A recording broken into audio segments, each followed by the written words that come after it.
I'm calling to order the Board of Public Safety Special Session Tuesday, June 23rd, 2020, 6:07 p.m.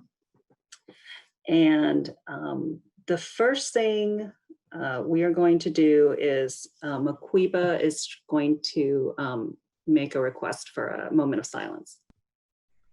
Hello, everyone. My name is Maquiba Reese, and I just wanted to address what we're kind of going through right now.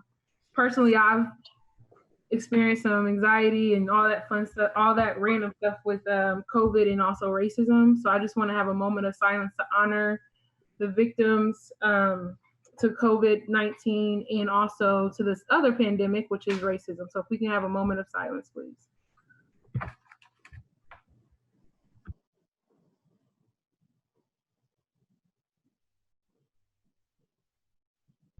Thank you. Okay, and Mayor Hamilton has joined us and would like to say a few words before the rest of our meeting. You're on mute.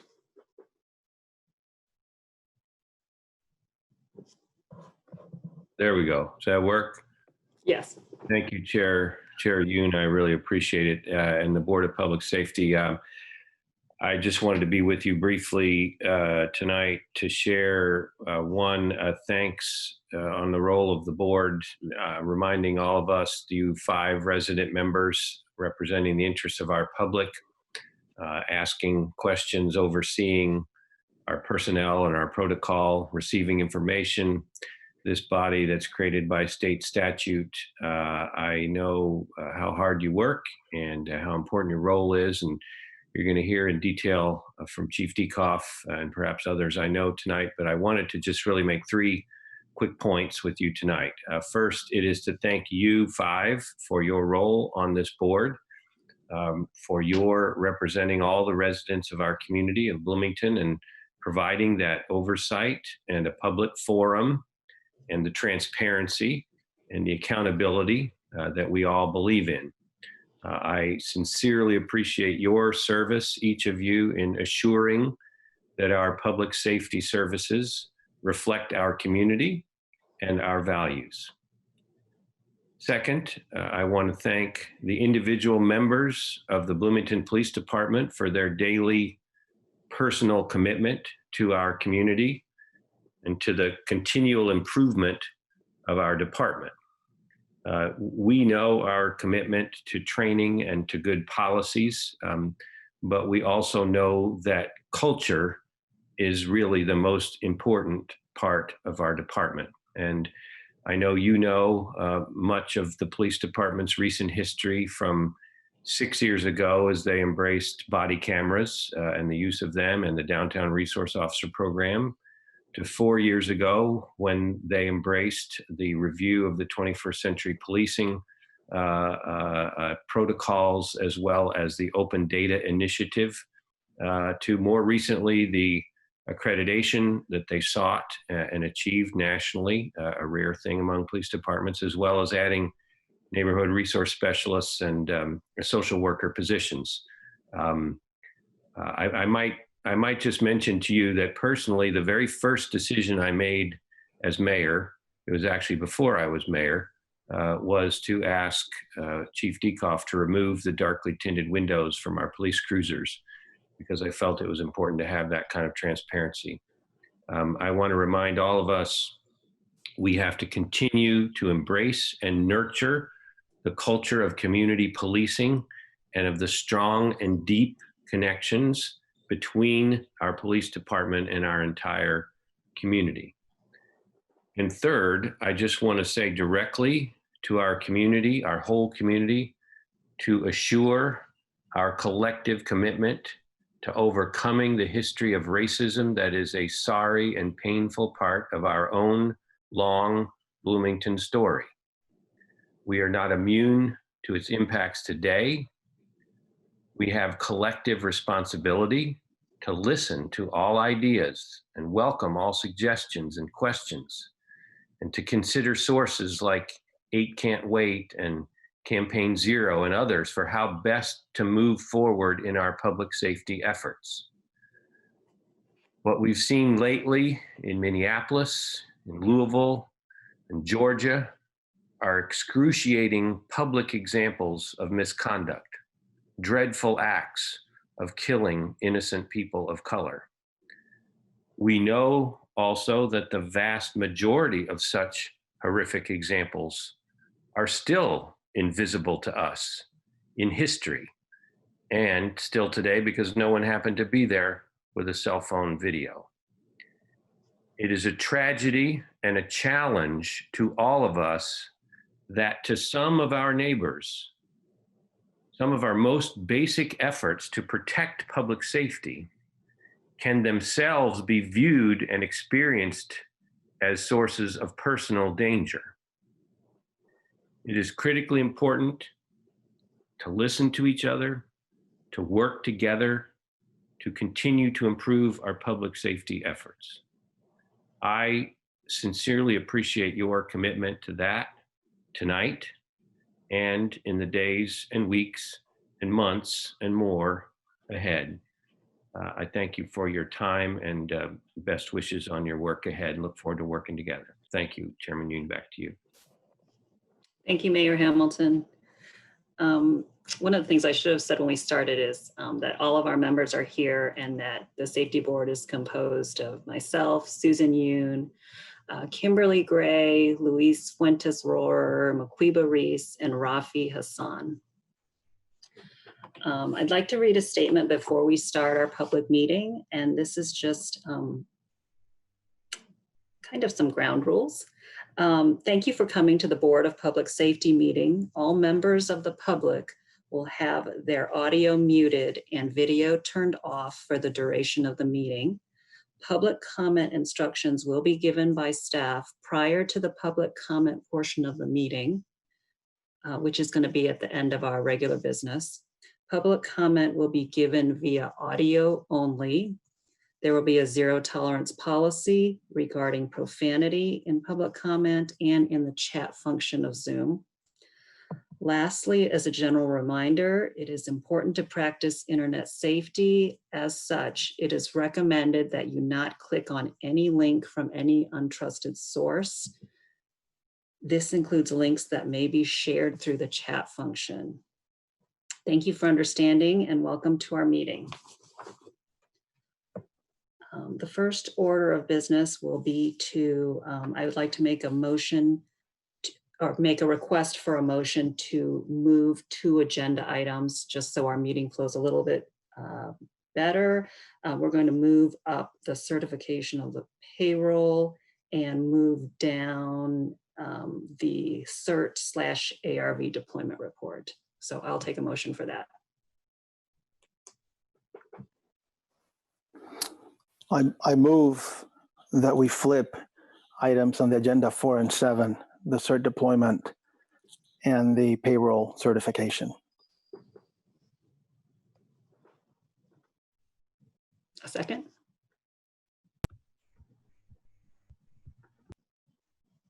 I second the motion. Okay, I'm going to call the roll and I'm going to call everyone's name regardless of whether you made the motion or whether you seconded. Kim Gray. Yes. Luis Fuentes Rohrer. Yes. Maquiba Reese. Yes. Rafi Hassan. Can't hear you, Rafi.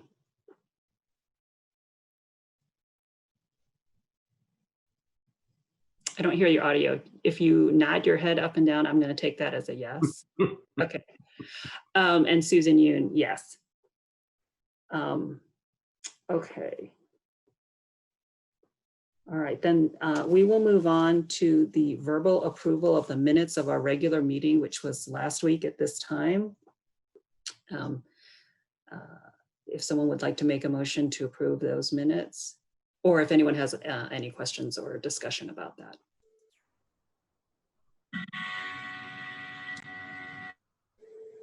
I move that we approve the June 13th or June 16th meeting minutes. I second. Okay. Okay, we'll take the roll. Kim? Yes. Luis, Yes. Maquiba, Yes. Rafi. Yes. Can you hear me now? Yes. And Susan, yes. Okay, we will move on to fire department business and the report on monthly statistics and training. Great, thank you. For everyone that's not doesn't know me, my name is Jason Moore. I'm the fire chief for the city of Bloomington. In our statistical report, I want to go through for our operational call volume. We are back to our normal call volume for this time of year, which is still way less than what it was last year. And that's a little odd, seeing how his IU call volume is at its lowest it's ever been. With that being said, our response times, as you can imagine, with all the construction projects, we have had some delays. We have not met our goal of being on scene within 4 minutes, 90% of the time. While we normally sit around 83%, we're at 82% for the month. In our 8-minute response guideline, within 98% of the time, we just missed the mark at 97%. We do think that those times will improve back to their normal historical averages after some of the construction is completed. The prevention and public engagement, due to COVID, both of these programs have basically been on hold for several months. We are well below where we expected to be mid-year, and we are going to go ahead and make a few changes. I don't know if anyone got to see the videos that were posted. We partnered with MCCSC and some really helpful folks at IU and hosted a contest where we had students create fire safety videos. It went really well. We received 4 submissions, and they're all going to receive prizes as awarded. So some of the things discussed were, riding to school your first day in a fire truck and some other things. But essentially, we're going to make sure that they're rewarded for their efforts. For training and education, we just missed our monthly goal, but we are well ahead of our annual goal right now. And I mentioned in one of our previous meetings that as of right now, we're transitioning into our new target solutions system. If you look at our bar on the spreadsheet, you see one of the training bars is sky high, the others are really low. Now that we've completely transitioned into that system, we're going to start breaking them out by categories again. We just tried to avoid the dual reporting and running into some of the issues of the transition.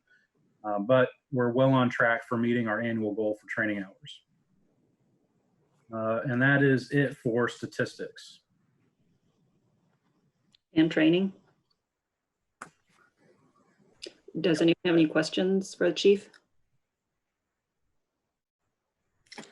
Okay, are there any letters of appreciation and commendation?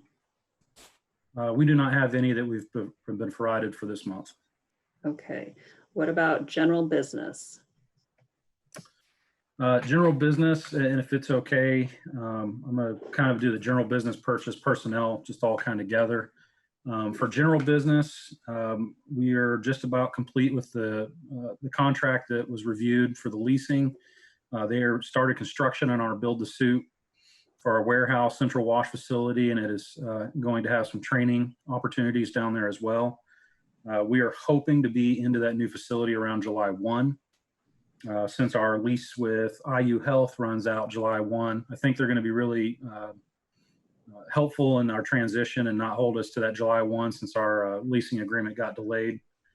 That does go into the purchasing. So you should start seeing those lease purchasing, the monthly lease payments on our new facility through our expenditures. Our newest engine is still scheduled for delivery this year.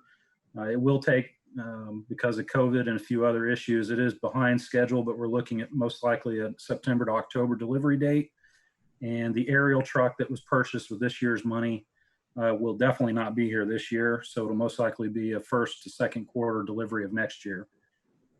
And with that, personnel issues, we are currently down 4 positions. We've had 2 people leave. They did not retire, so they've actually left before retirement. It's the first since my career here in Bloomington that we've had that issue come up. They both left for family business opportunities. And then is this the point where we want to discuss promotion, or is it going to be a separate agenda item? It's a separate agenda item. Okay. So with that, I've got one on light duty, and I've got one out on workers' comp, and that's our report for the month. Okay, and then you mentioned some of the engines that will be that will be delivered in this next fiscal year, but are there any other large purchases that we should be looking out for in the expense reports? No, we still have some of the ongoing COVID expenses, which we're hoping to be reimbursed. We do have a FEMA grant application pending right now. And then we are looking to pursue CARES funding if the FEMA grant does not come through. Okay. Then we can move on to the promotion of Darren Combs. If I can, just one question, Chief Moore. You said you had 4 firefighters that left, or 4 positions. Excuse me. Yeah, I currently have 4 open positions. We've had 2 retire, and I just had 2 leave. We are running our next hiring process. That announcement went out today. So we're going to be running the hiring process before we make any more actual hires. Okay. Thank you. Chief, could I ask you quickly on that point? So I remember we had a conversation, that feels like a long time ago. But I bet if I were to look at the date, it wasn't that long ago, when you told us about your interviewing process, and it was a lot of people, if I remember correctly. And it was over 100 maybe. So are those people now out? Is a new pool forming? How exactly will the new hiring take place? Yeah, great question. So last process we posted, we had around 340 applicants, around 200 or so arrived for testing, 150 to 170 passed the written test, and we interviewed well over 100 candidates. The process tiered them into 3 different tiers, tier 1 being the top 5% of scores, and the next tier was the next 10%, and tier 3 was everyone that passed all the way up. What we found in the last round of hiring, that expecting somebody to wait 2 years for a job did not bode well for keeping our list viable. So we've only done a hiring process every other year, and so potentially what we're looking at is maybe having to do an annual hiring, and the list is only good for the year. But as it is written right now, when we finish this, we will bring a new list. Tier 1 and 2 candidates will go ahead of any remaining tier 3 candidates. And then the tier 3 candidates remaining on the list now will be ahead of any tier 3s from the new hiring list that we are creating from this process we're starting here around August. So does that answer your question on that? Yes. And then the obvious follow-up. We talked then, when we talked about that list, about the pool of candidates, and I'm sure, I mean, I don't need an answer tonight, of course, but we reminded you then, and we talked about, and you, of course, agreed that the pool is so important and diversifying and all of that. So I surely will come back to this sometime in the near future to think about or talk about the pool itself and how we can make it as diverse as we can do. I had a follow-up to that. Luis, were you finished? Yes. Okay, sorry. Chief, I had a quick question about, one, do you happen to know why the 2 firefighters left by chance? And then the other question is, with the tier 1 and tier 2, you don't have to share that tonight, but I'm curious about kind of like what's going off with Luis's question, the diversity within those 2 tiers. Okay. Yeah. So the 2 individuals both have family-owned businesses that are doing extremely well. Their parents have turned the business over to them, and they moved on for better opportunities. So we did not lose members of our fire department to another fire department. They are staying local, and they're running their family businesses. To answer your question about the diversity, I want to remind the board that the 2016 hiring process had a diversity profile of about 1.2%. Our last round of hiring, we did a much better job of recruiting. I still think we fell short of our overall goal, but we were around 21% diversity profile. And we have a new opportunity based on state statute. But prior to this year, we could only recruit from Monroe County or a county that touches Monroe County. We are now allowed to recruit within 50 miles of the furthest city border. So to put that in perspective, that puts it to north end of the loop of 465 for Indy. So our candidate pool, as you mentioned, Mr. Luis Fuentes Roller, is much greater than what it was prior. We've also, working with CFRD and several other resources around the county and IU, have worked on our recruiting methodologies and where we're going to recruit and how we're going to recruit so that we can find the best candidates for our department. And I know that you were working with several different entities, reaching out to getting those and as far as diversity. So I remember that and just trying to make sure to recruit as well. That was definitely one of my goals too. So thank you. Yeah, thank you for the questions.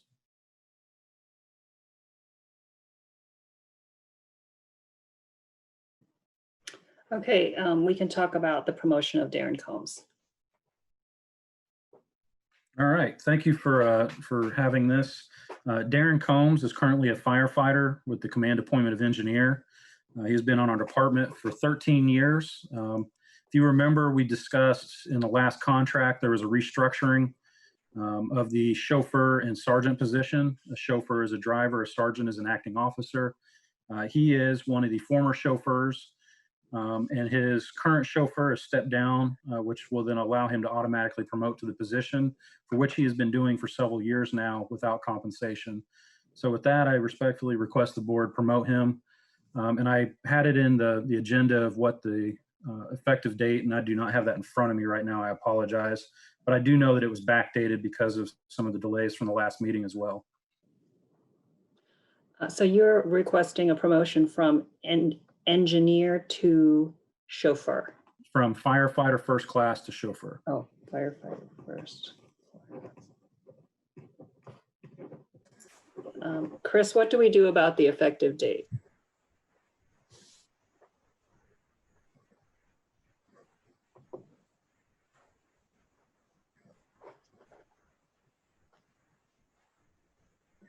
So I was trying to find the effective date from the last agenda and I was off screen, sorry. I'm back now. I can't find it at the moment, but Chief Moore, did you say that you placed it in the agenda from last week's meeting? I believe it was, but I just pulled up his paperwork here. I apologize for that delay. An effective date of June 5th, 2020, please. Perfect, thank you. Yeah, Chief Moore, could you clarify again? You said that he's been performing in that role already. Can you elaborate on that? Yes. So with the contract restructuring, there were sergeants, which was a rank in our department. It is now a command appointment. All of those sergeants were grandfathered to the chauffeur pay. And then there were the chauffeurs, which was a command appointment, and they were basically given a stipend to be a firefighter who could drive. Darren Combs has continued to be a firefighter who could drive, and this is actually the official promotion to the job that he has been doing since that contract realignment due to his chauffeur stepping down and giving that position to him, as should have happened. Got it. Thank you.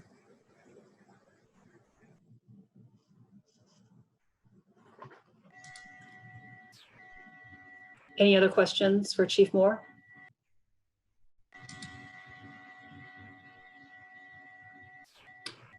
Okay, then I'll take a motion for the promotion. Rafi Hassan, I motion to approve the promotion of firefighter first class Darren Combs to chauffeur with a employment date to be retroactively active as of June 5th, 2020. Second. Okay, I'll take the roll. Kim?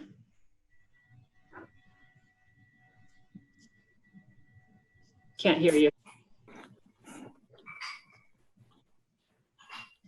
Mouse problem, sorry. Yes. Luis? Yes. Maquiba? Yes. Rafi?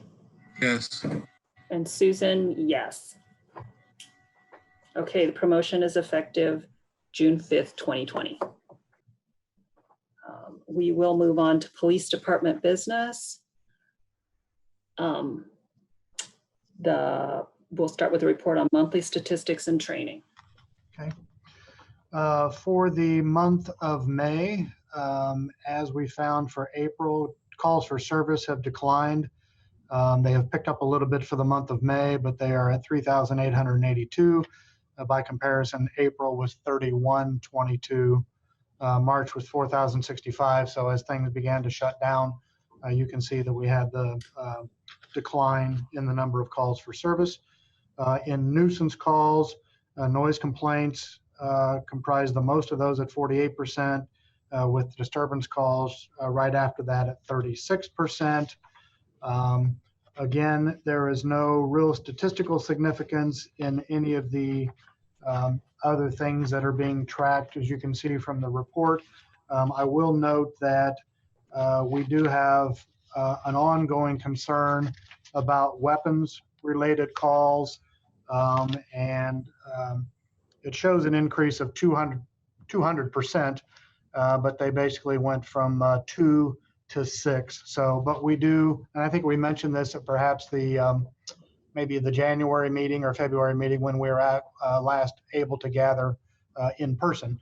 And I think at that point we expressed concerns about the increase in weapons-related calls, and that concern continues. Adult arrests, again, because the calls for service were down, they were also down when you compare them to May 2019, 247 versus 164. Juvenile referrals were also down.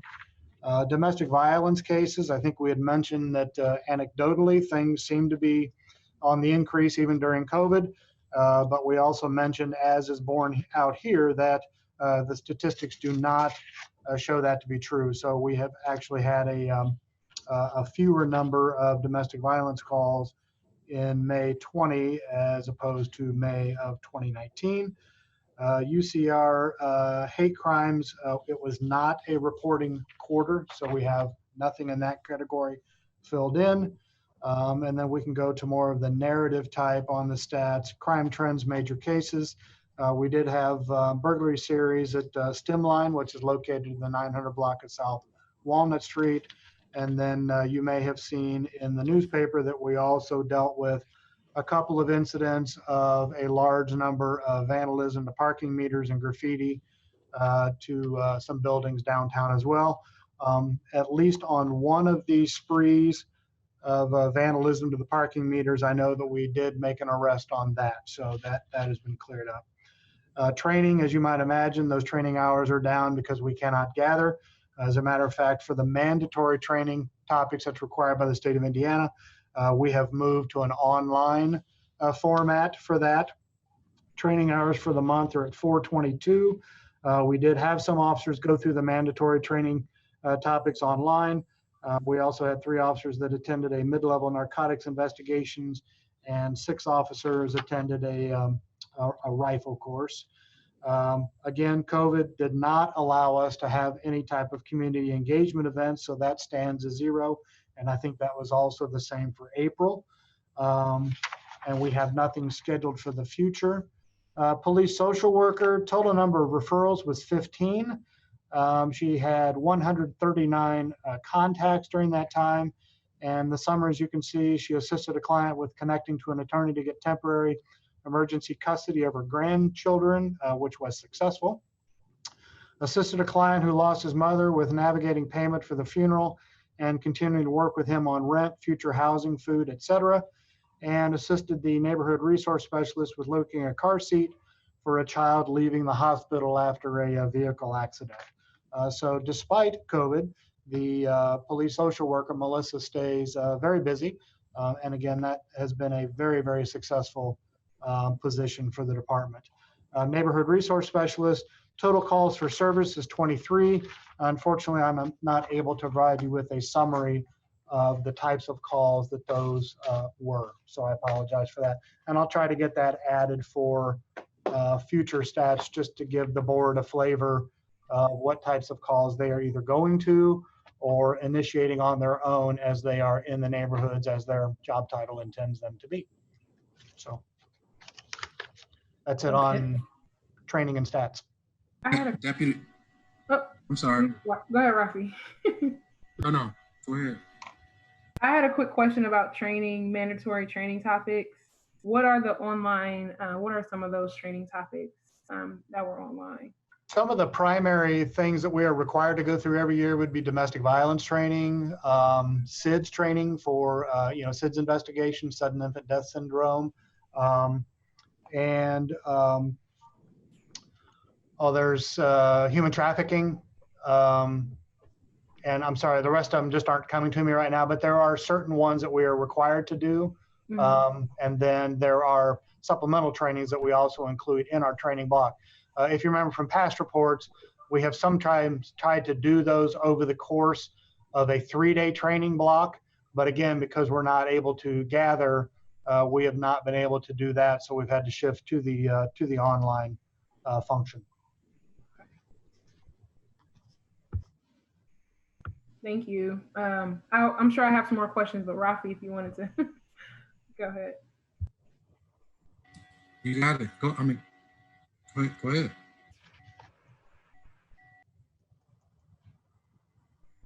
Rafi, you're it. Tag, you're it.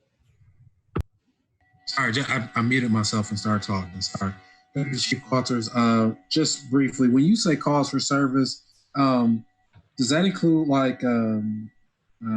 is that only actual phone calls, or does that also include, I know that there's other ways to kind of report things, online or.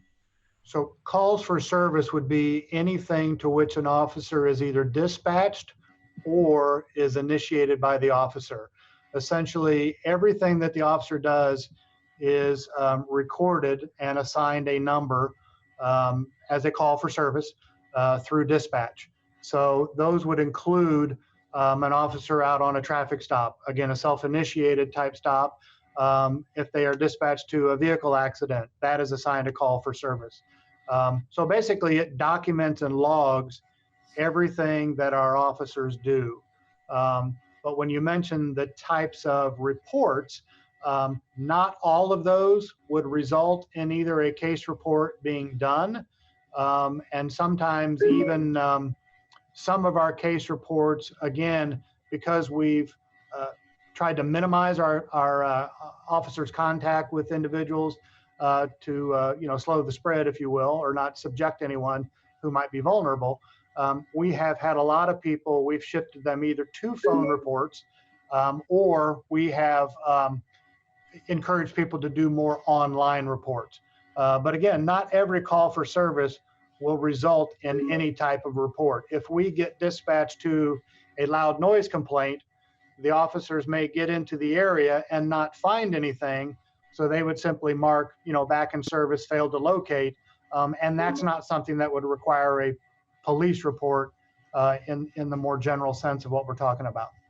Okay, and it just sounds like from a perspective of terminology, it's something doesn't refer to the actual person that might be calling for police, but just a term that the police use just as a way to respond. So yeah, it could either be someone has called in, i.e. the call for service, or it is also that same terminology applies to anything that might be initiated by an officer, because they have to call that out and notify dispatch about where they are, what they're doing. So that is logged as a call for service. Okay.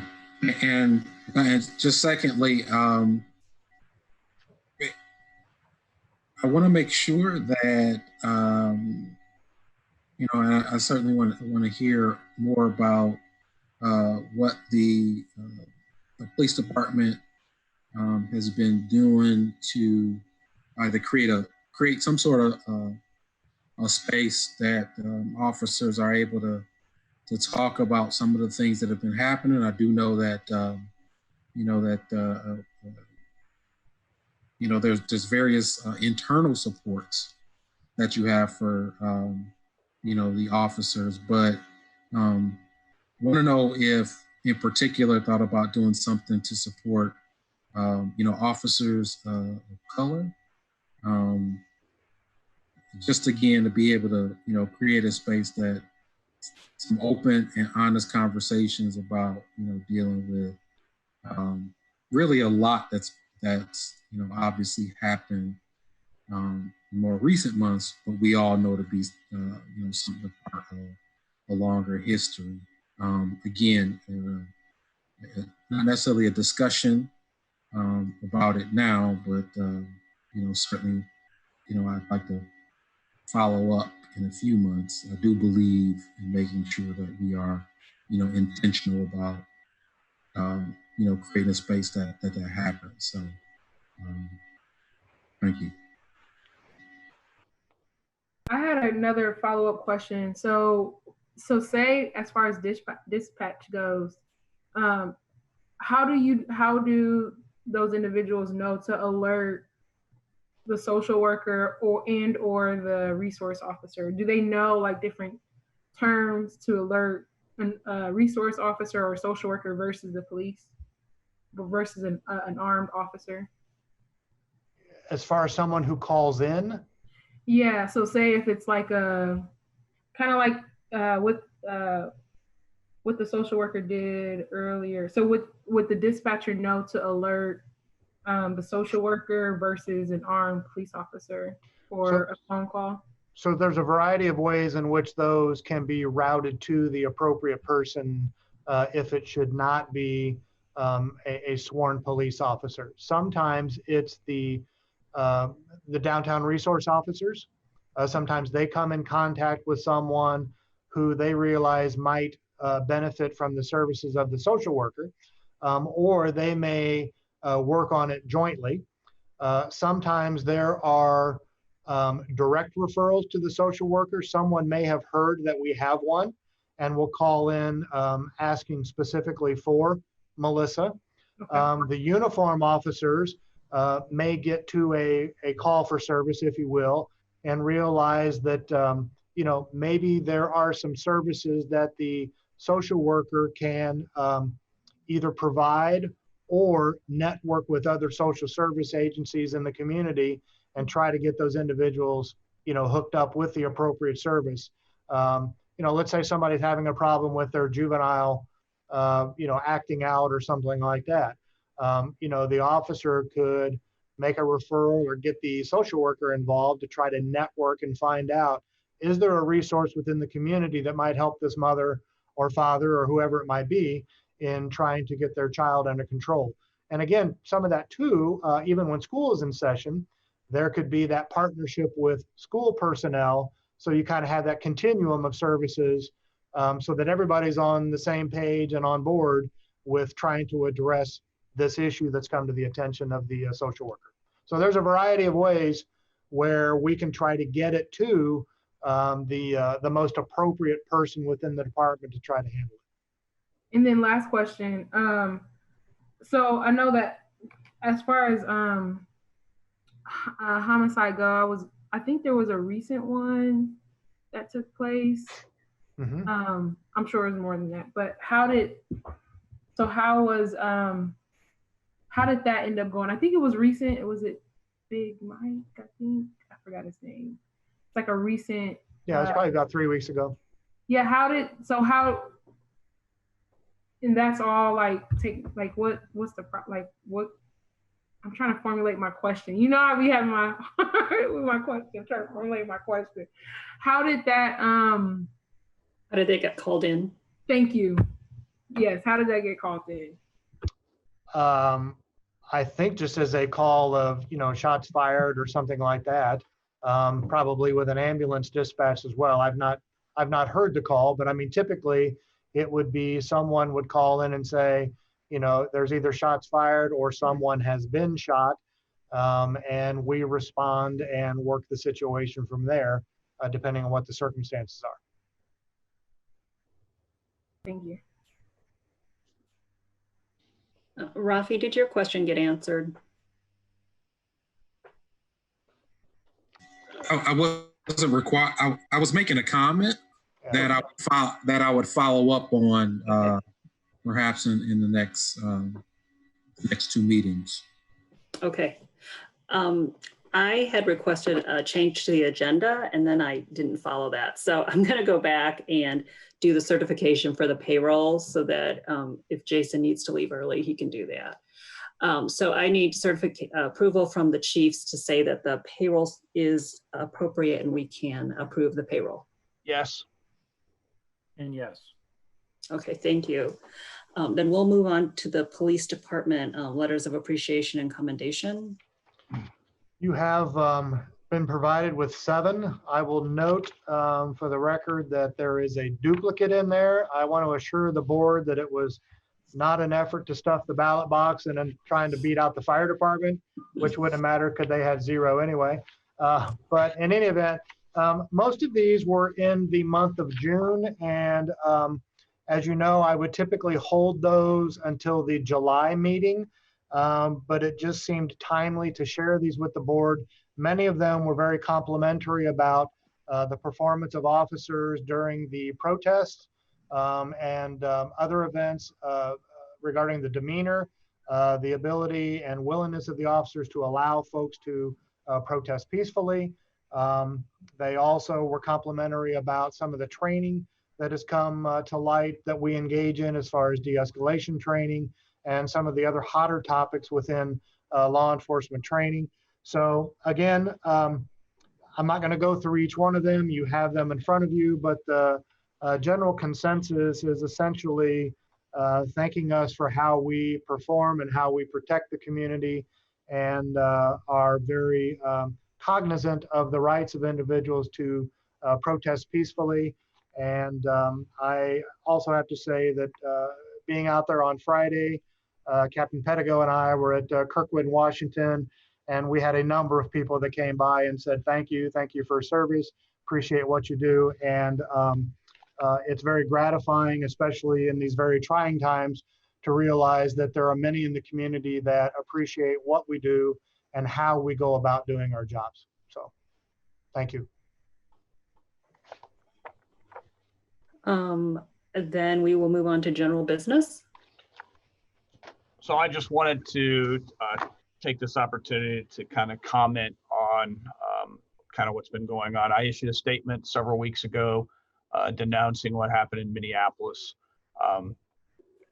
After that event, I started to get questions from the public about policies and how we do things.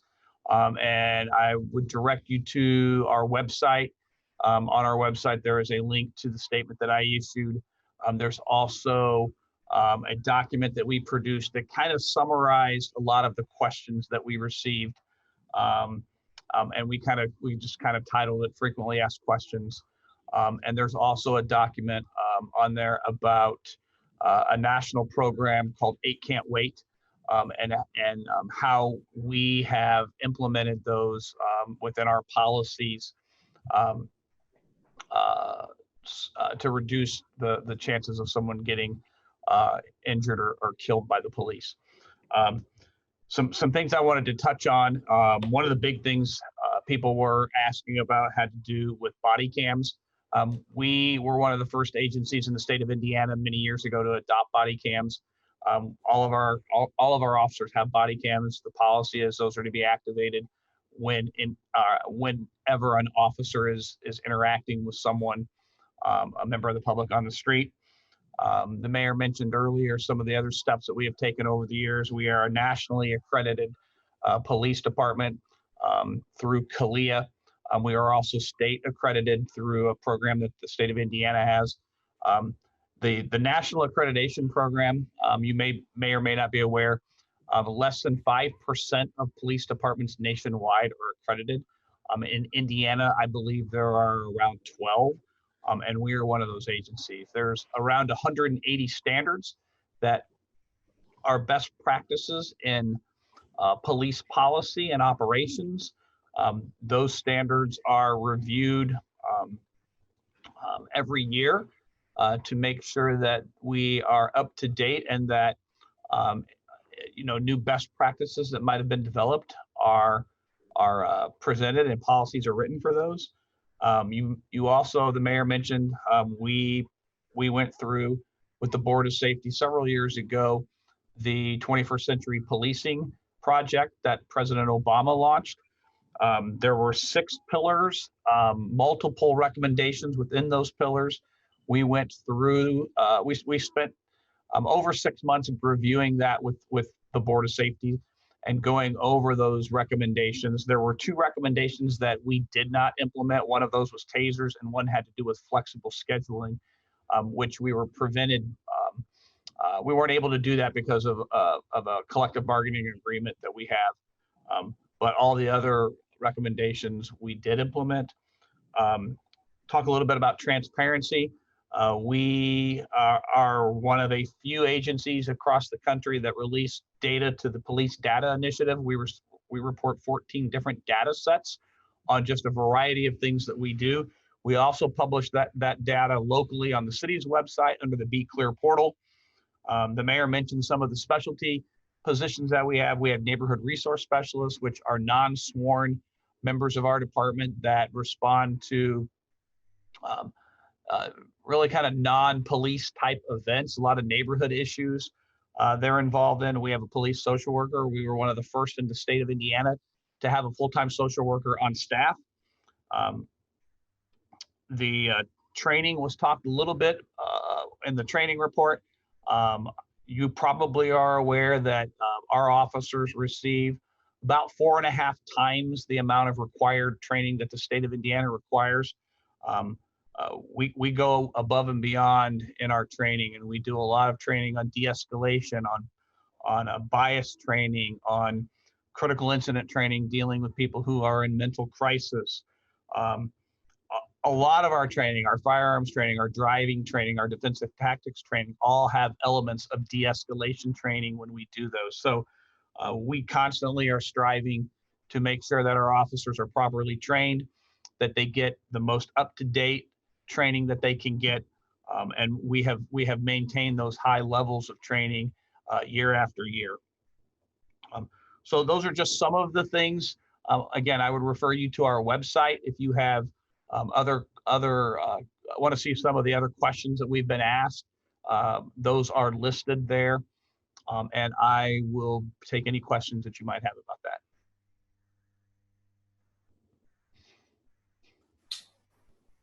Chief, if I may ask you, you mentioned that, and I remember going through the 21st Century Policing.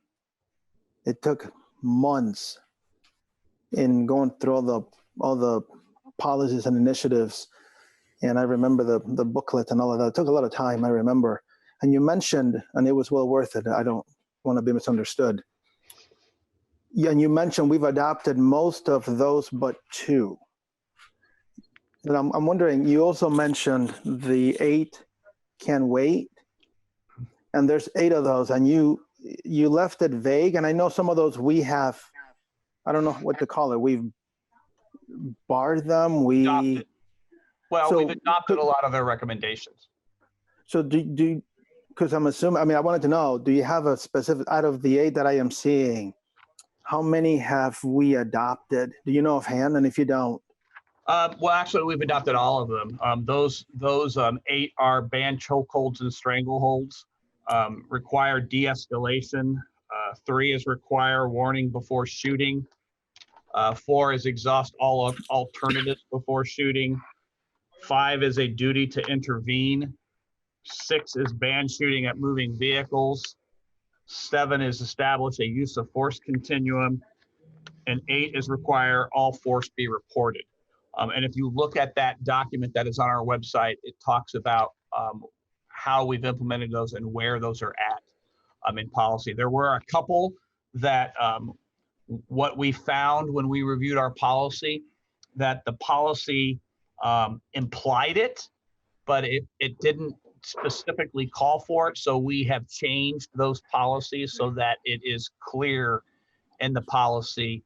For instance, the one that comes to mind is, let me find it here real quick.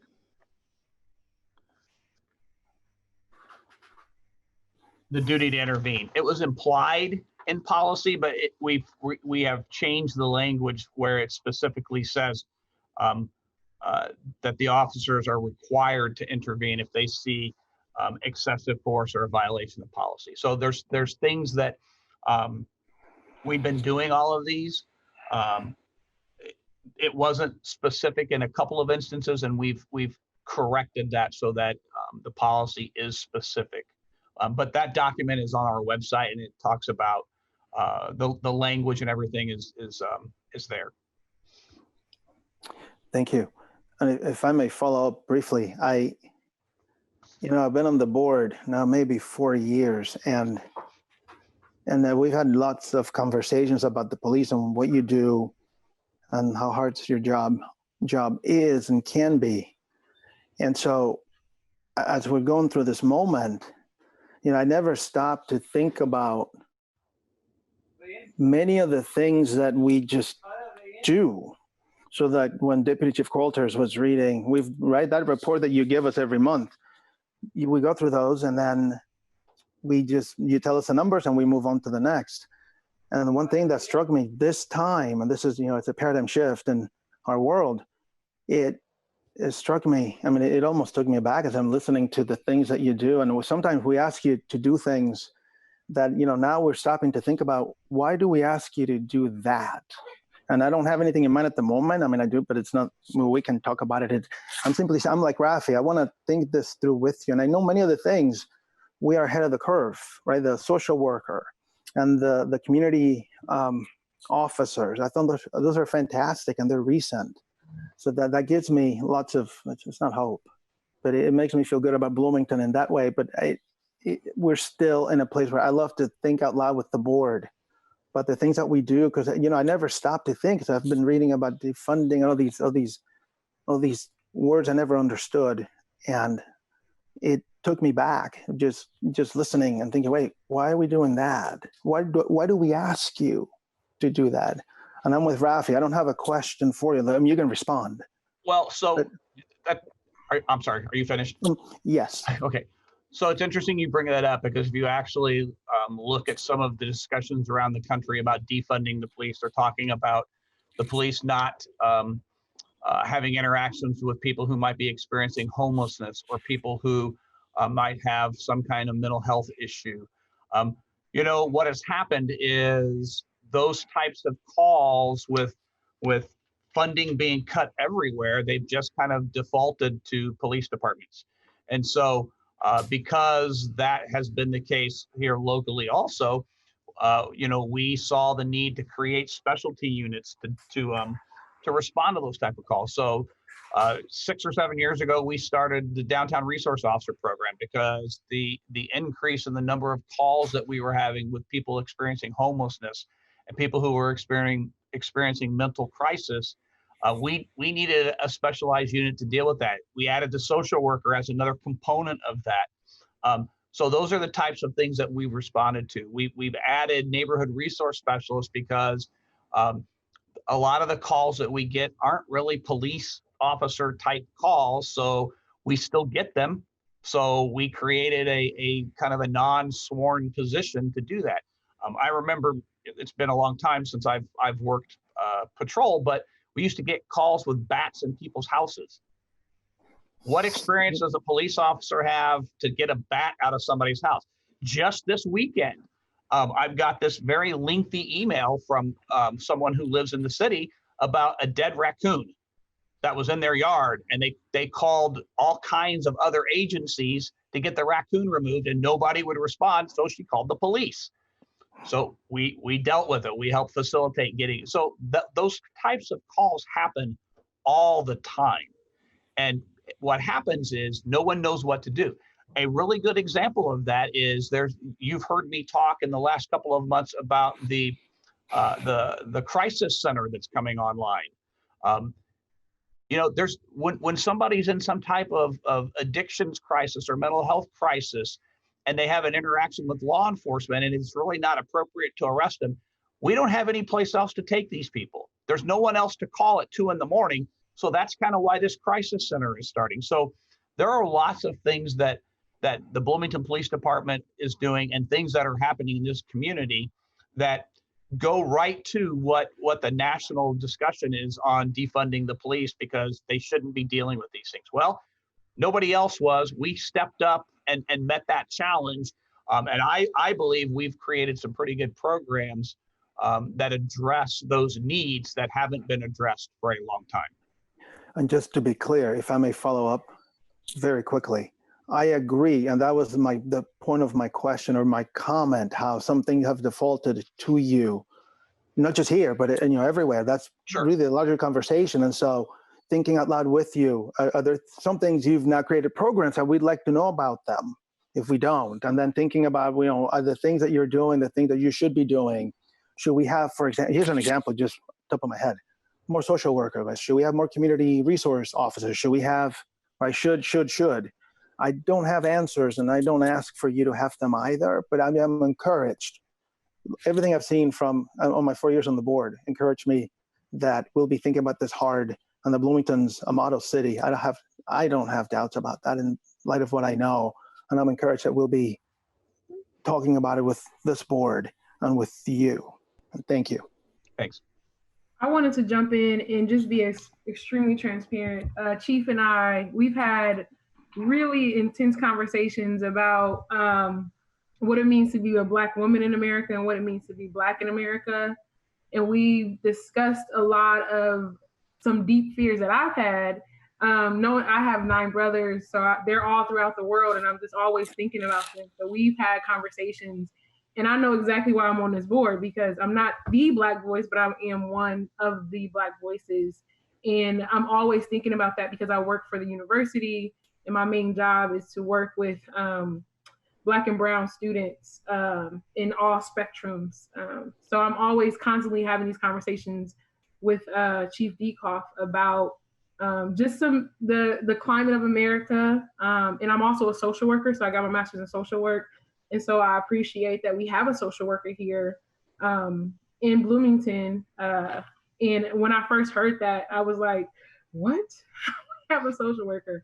But in light of what Luis just mentioned, the different these conversations won't stop, right? I feel like this board is in a position to ask the tough questions, to have those hard conversations about what should we do or what shouldn't we do. And so my question goes to the Crisis Center. I know you kind of briefly touched on that, Chief.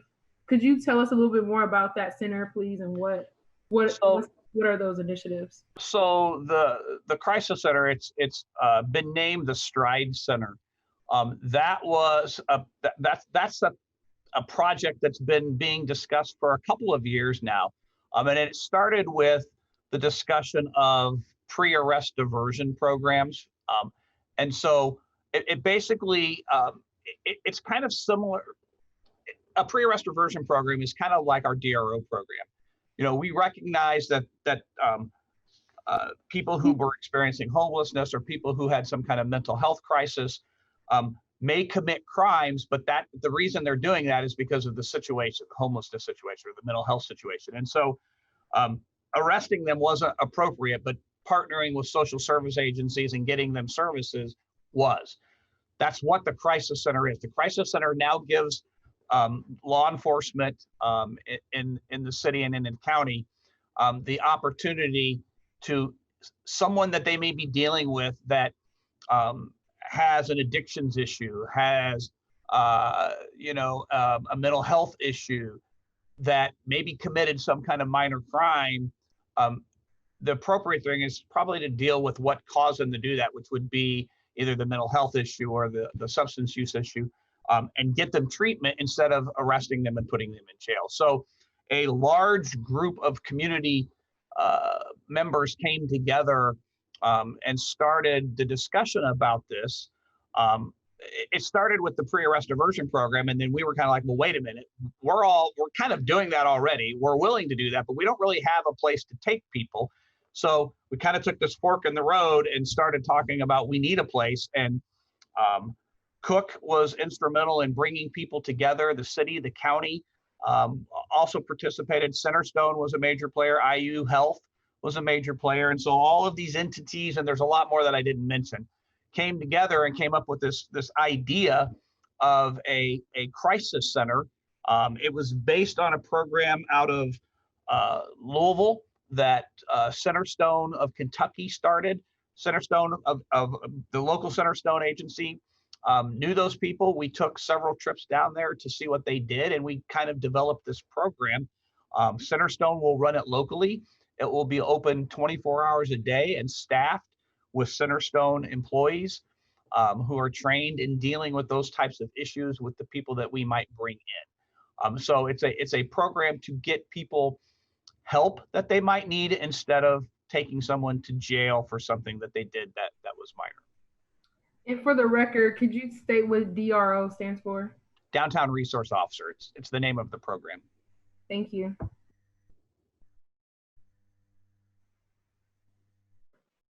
Okay, thank you, Chief Dekoff.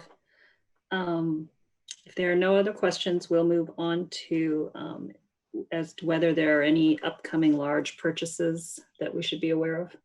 I think if I remember, you may have seen some invoices on the large evidence storage facility. Yes. Any construction related one would be for that, finishing up that building. Okay. And then personnel issues. I believe Captain Pedigo might be on the call, and he can talk about the openings that we have. Yes, good evening. This is Ryan Pedigo. We do currently have 10 openings.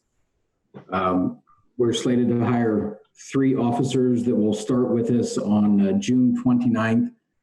And I know I've spoken with the board about this before, but it's something that I'm pretty proud of.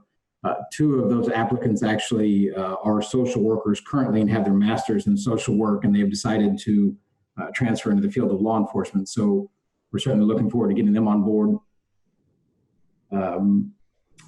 Like I said, 2 of those will start June 29th. Unfortunately, the academy class that they were slated to attend was pushed back several months due to the pandemic.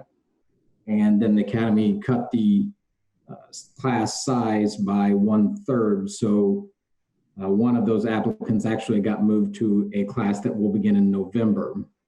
So unfortunately, right now, our hiring is kind of on hold because the November class is basically already about, to my knowledge, at least 1/3 full, if not more, due to many of the people that were supposed to be in the class that starts soon getting pushed to it.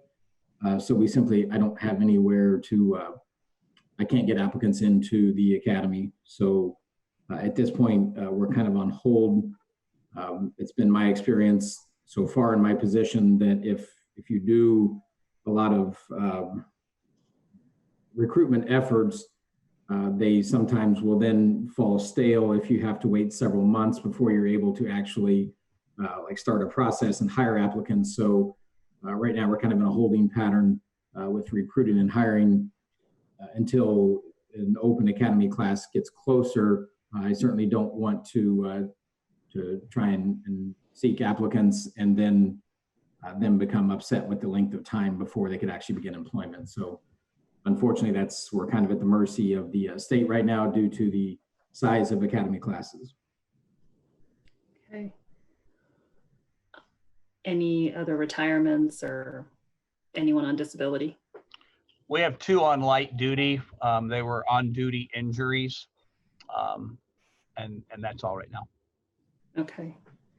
All right, then we'll just move on to whether there were any CERT or ARV deployments. No, we've had none. Okay. Okay, then we have finished our regular business for the month, and we are going to move into the public comment portion of our meeting. Let's see.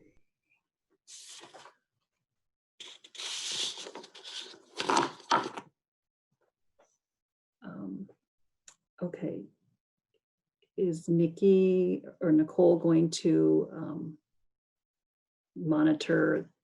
make the instructions for the hand raising, or do I need to do that? Yeah, I can give some instructions for that. So in order to get on the list to speak publicly, I need people to use the raise your hand function. I will add you to the list and send you a confirmation message. If you're unable to do so, feel free to message the account that says BPS meeting host to be added to the list as well. And before we close public comment, I'll ask if there's anyone else. We have not received any email comments at this time. If you're still having issues or can't figure out how to chat, you can email legal@bloomington.in.gov, and we will be monitoring that email as well.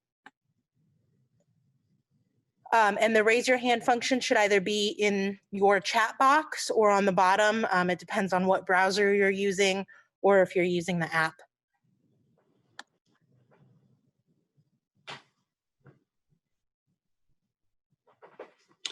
And the public comments will be limited to 3 minutes, and we will not have a discussion about the comments. We're just allowing comments to be made, and we will take up discussion at a future meeting.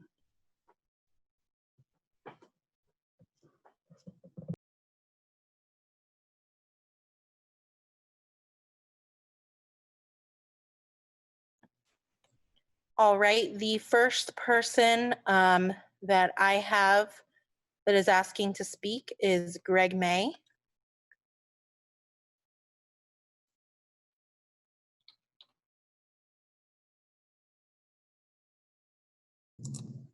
And you should be able to unmute yourself now.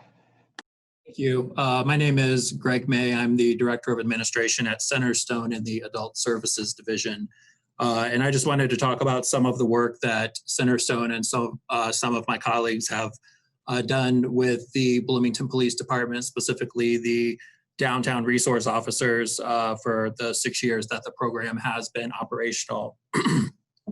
We, have partnered with the police department, and they have, funded for us and other agencies in the Bloomington community, things such as transportation assistance, lodging assistance when shelters are full, employment supports, which is basically money that is given to help people through the job search process, to purchase clothes for interviews, to purchase shoes, to provide transportation to and from the job interview process. Agencies besides Centerstone that have benefited from those funds and from that downtown outreach program that the chief oversees have been Shalom Center, New Hope, Shelter for Families, Volunteers and Medicine, and the Wheeler shelters. I also, just want to say how much support that Chief Dekoff has given to the Stride Center. He was the only law enforcement officer locally that pushed that agenda to make the Stride Center happen. He attended site visits to the living room program out of Kentucky that he mentioned. He led a site visit to North Carolina to a law enforcement assisted diversion program there. And he and I, along with Beverly Callender Anderson, attended the Police Treatment and Community Collaborative conference in November, which is a pre-arrest and diversion and deflection program. That's just a community collaborative where groups that are running those types of programs come together to talk about what is working for people. I've had, great experiences where the downtown resource officers have encountered a situation that has truly been one of those mental health crises that the chief described, where they call someone from Centerstone and say, hey, we have this situation. The situation that always comes to my mind is I was called once to the intersection on the south side where the Starbucks and the McDonald's is, because there was an agitated client standing in the middle of the road who had sort of obstructed traffic in all directions. And, this person didn't necessarily like the police and didn't respond well to the police. The downtown resource officers called us, myself and another social worker, went down, de-escalated the situation, removed the person from the road, let the police take care of police business, and we took care of the client care business. I'll leave it with that. I know that there are some of my other colleagues that are going to speak and will probably tell you some other stories. Thank you for your time.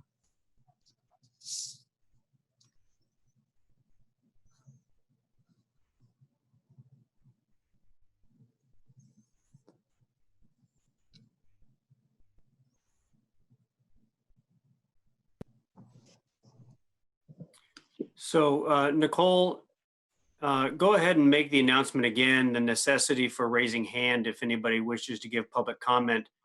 I'm being advised only Mr. May used the raise hand function, so we're only aware that Mr. May wanted to give public comment. If anybody else wishes to give public comment, please use the raise hand function.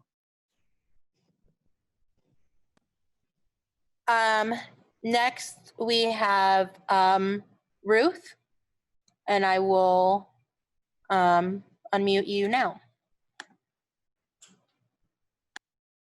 Thank you.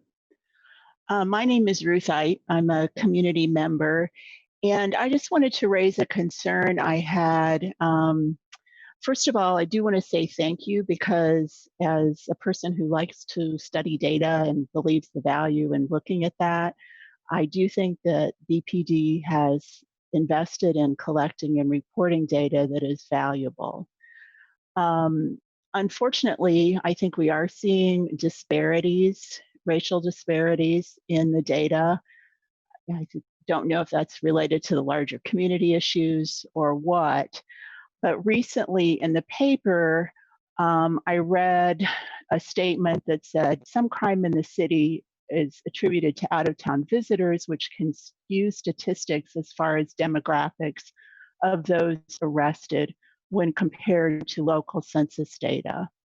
And although I have not looked at the BPD data directly for this, as part of some work I've been doing with Guy Loffman and the NAACP and the UU Church, we have looked at some court data, and in particular, when I look at criminal case data filed in Monroe County between January 1st, 2018 and June 30th, 2019, if I look at defendants whose zip codes indicate that they are from Monroe County, as opposed to not, I still see a lot of, in fact, more disparities for BPD involvement.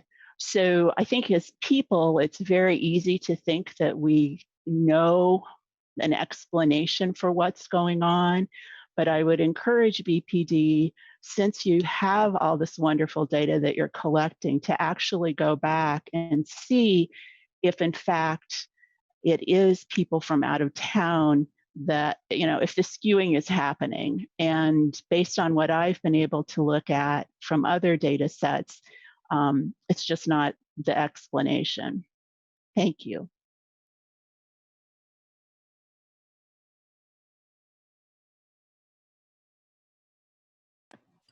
All right, next we have Tammy. Hi, I'm Tammy Giles, and I work at Centerstone. I've been there 5 years, and I've been doing street outreach for the last 3 years.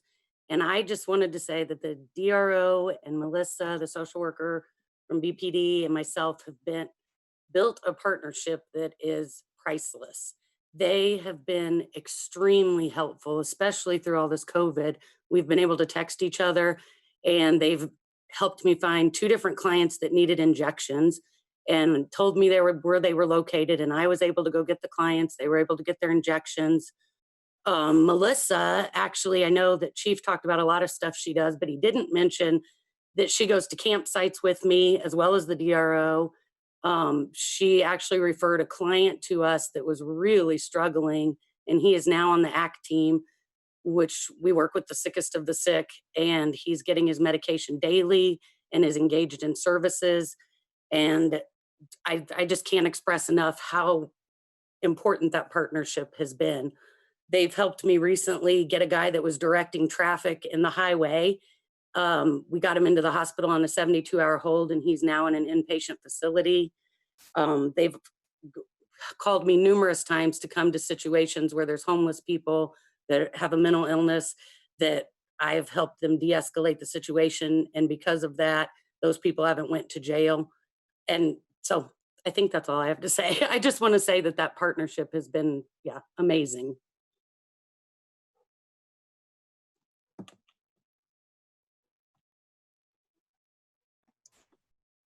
All right, next we have Susan.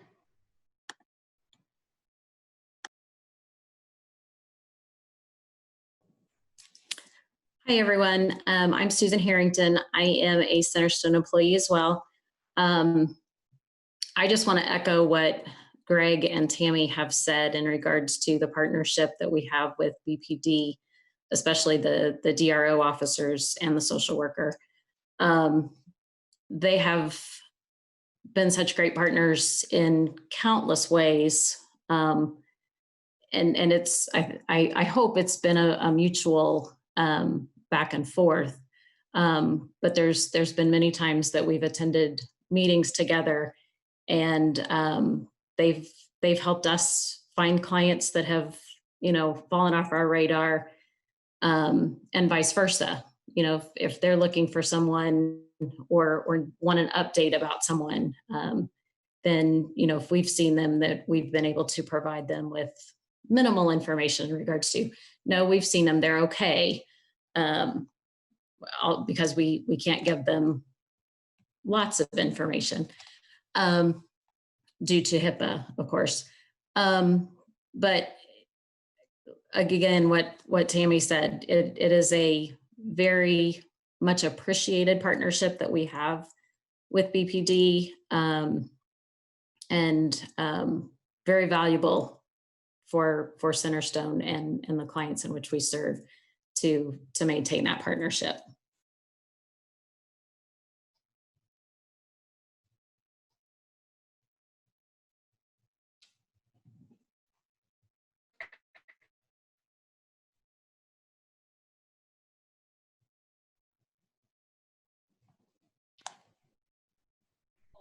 Okay, I saw that there's a question from someone who is titled RM in the chat. I private messaged you to try to get a name to introduce you by first.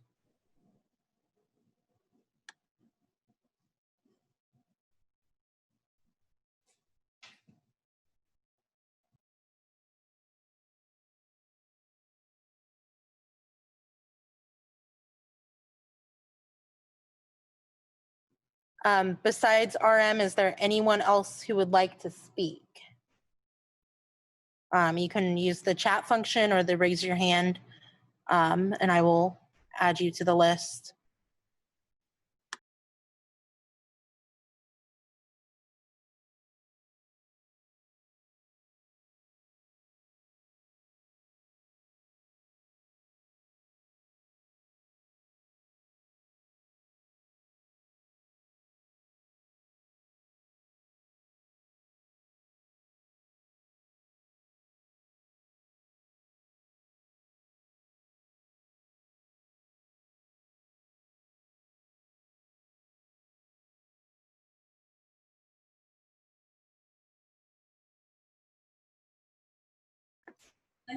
All right, RM, I will give you the opportunity to unmute yourself. Give me just one moment.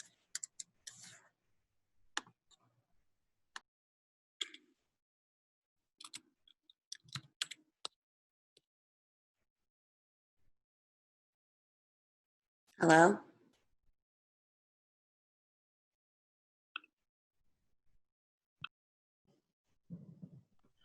We can hear you.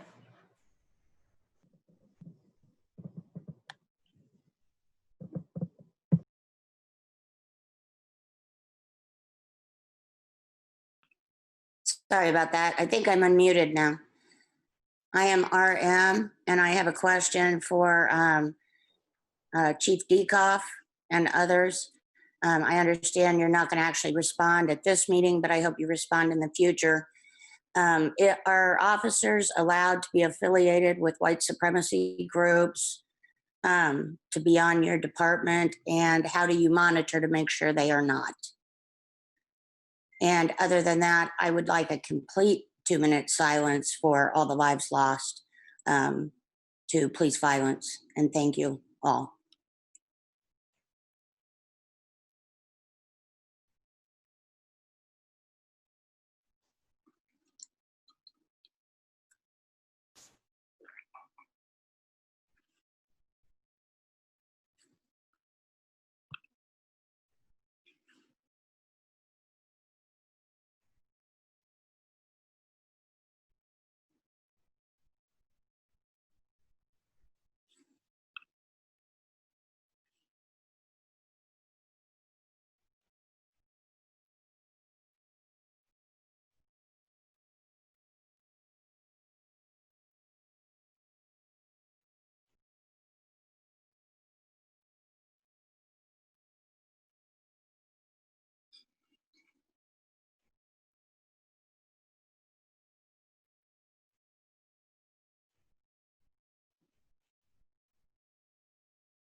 All right. Next up, I have Linda.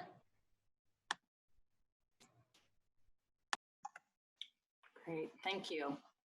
Hi, my name is Linda Grove Paul. I'm the Vice President of Adult Services at Centerstone, and I am a community member here in Bloomington.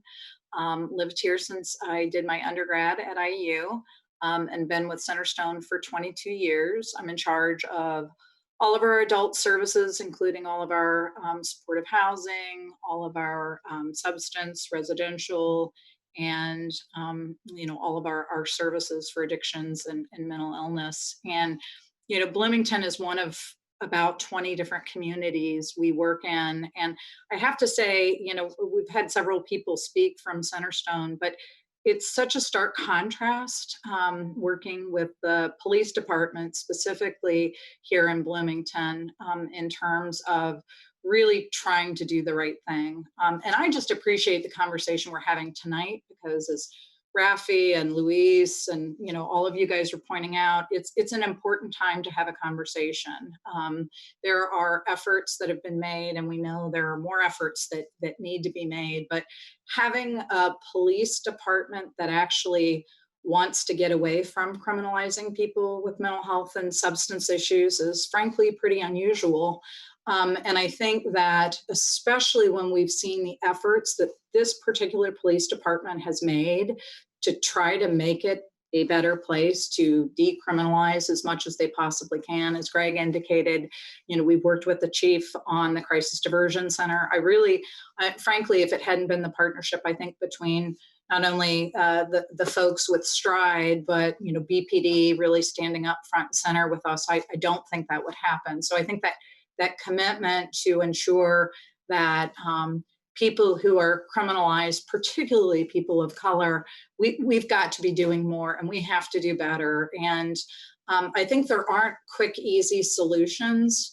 Part of criminalization of Black and Brown people, we know, has been around, forever, as well as, people with mental health and substance issues. And, if you have both, life is much harder.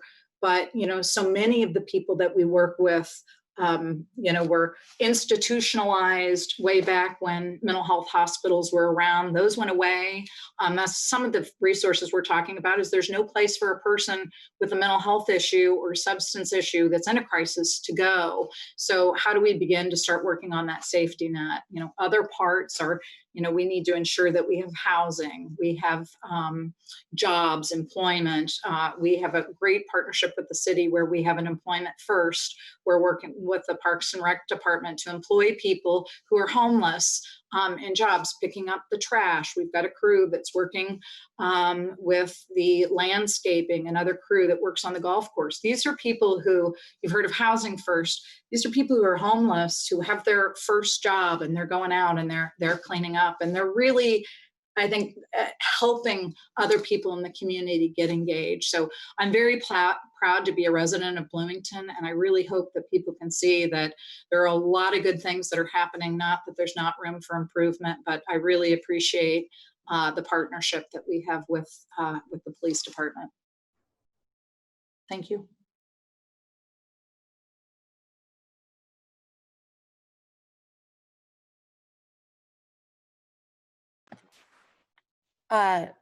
Thank you, and thank you to everyone who has spoken so far. Is there anyone else? I currently do not see anyone with their hand raised or that has messaged privately or to the group that they would like to speak. So this is kind of a final call out.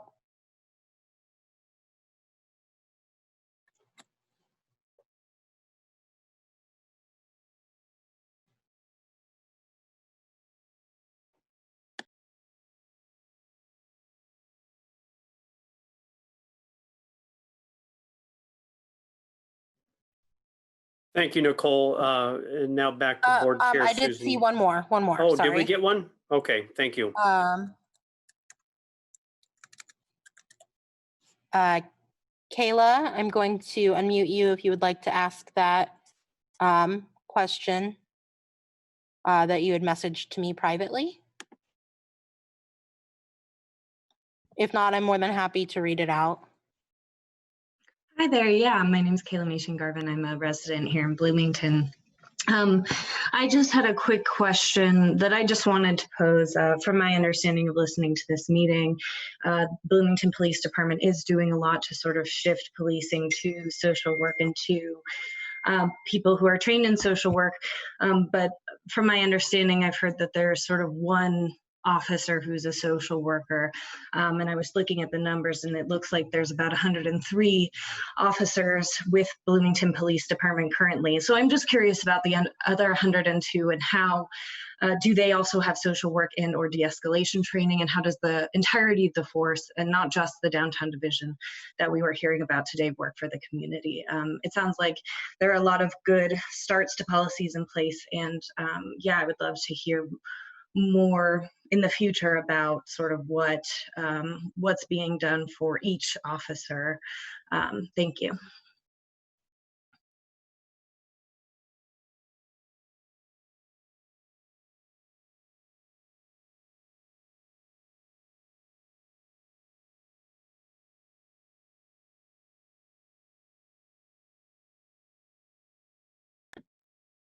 All right, that is currently all that I have. Thank you, Kayla.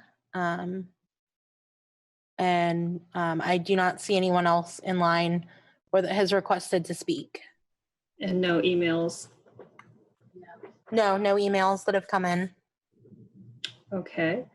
Do board members have any final questions or comments before we adjourn?